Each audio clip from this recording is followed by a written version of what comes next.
আপনারা দেখতে পাচ্ছেন সেটা হচ্ছে পূর্ব মাদনগর সরকারি প্রাথমিক বিদ্যালয়ে যাওয়ার মেন রাস্তা, যেটা পুরোটাই পানিতে তলিয়ে আছে।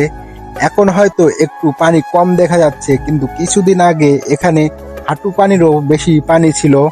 নার্সারি বা ওয়ানের ছেলে মেয়ে স্কুলে যেতে পারে নাই। হয়তো রাস্তা সর্বোচ্চ 50 হাত হতে পারে।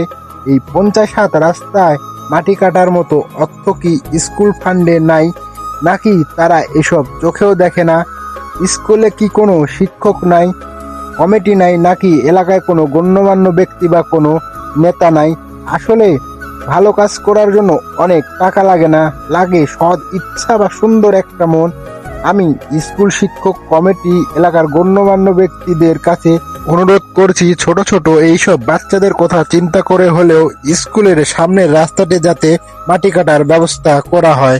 ধন্যবাদ সবাইকে।